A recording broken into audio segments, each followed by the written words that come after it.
ถ่ายแม่ด้วยนะวันนี้เรามาน้ำตกสาลิกานะคะใหญ่มากสูงสุด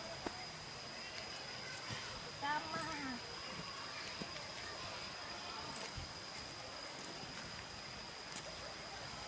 ดูซิจะมีน้ำหรือเปล่า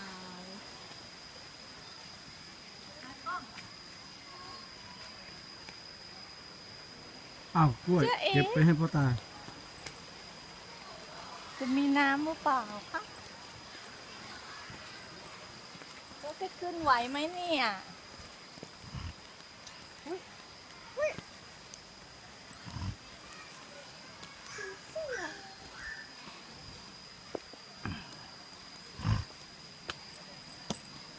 ไม่ได้เปลี่ยนรองเท้าอ่ะ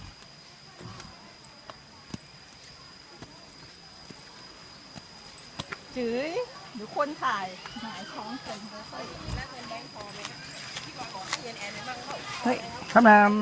ไม่รู้พอปะเล่นระเบิดระเบ้อเลยเจอ1 แอ่งนะครับ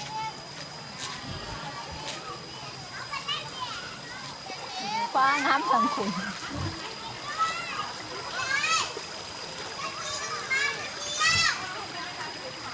มีปลาด้วยปลาแม่ดีนะร้องไงกัน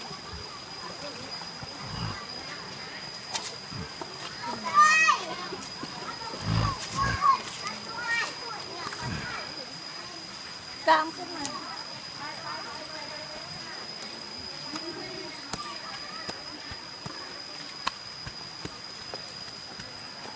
หมดแล้ว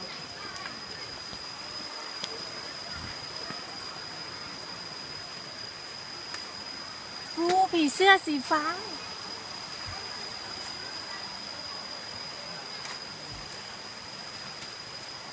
ดูสิคะ